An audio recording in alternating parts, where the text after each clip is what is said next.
it just kind of eases the pain.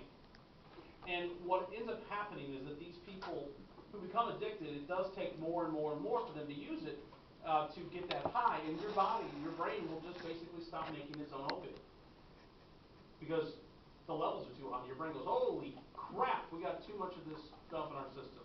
Let's just shut it down. Let's shut it down right now because we got way too much in this system. So that's why people who are trying to kick it, who are trying to get clean, their brain doesn't produce enough of their own. So these people go through very, very big drops. I mean, very hard crashes where they're miserable, where they feel horrible, where they're sickly, where they all that kind of stuff. Yeah. Are you ever gonna back? Yeah, the brain will eventually recover and start to, but you have to get what they call, I mean, you have to get the poison out of your body. It has to run its course.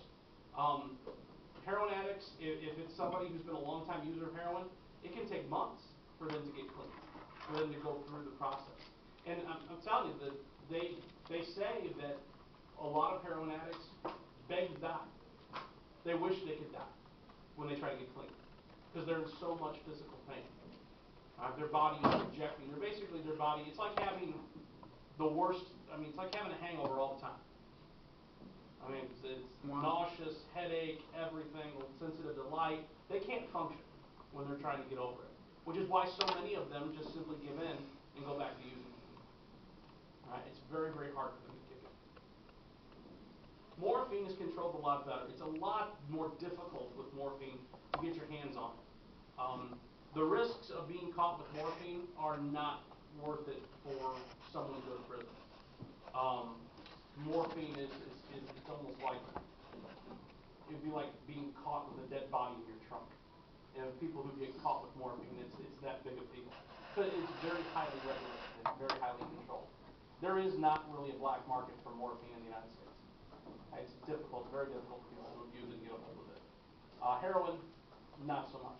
The problem with heroin now, too, is that heroin is becoming very, very cheap. And there's a lot of different reasons for that. The United States went on a crusade in the 90s to get rid of cocaine.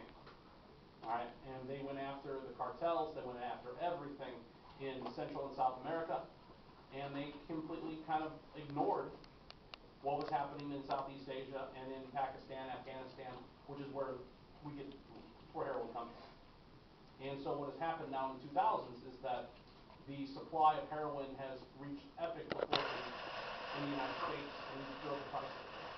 Heroin is now cheaper in a lot of communities than pot is, which is scary because heroin is much more addictive and much more dangerous. Yes, okay. Question. Taking an example from the prohibition or whatever in the 1920s, why would they think that the United States, exactly, why would they think they can eliminate this cocaine, not just but the whole world?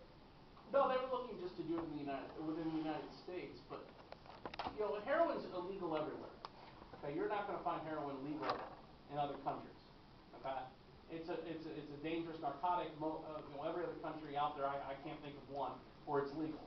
Opium, smoking opium, which has almost the same effect, is allowed in certain circles within East Asia. Okay, opium is still done by in parts of Pakistan. It's still done in parts of Asia. It's very big in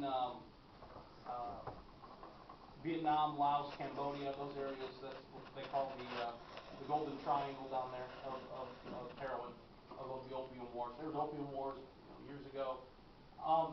It's just the idea that they saw cocaine as being a very big danger to America at this time. The biggest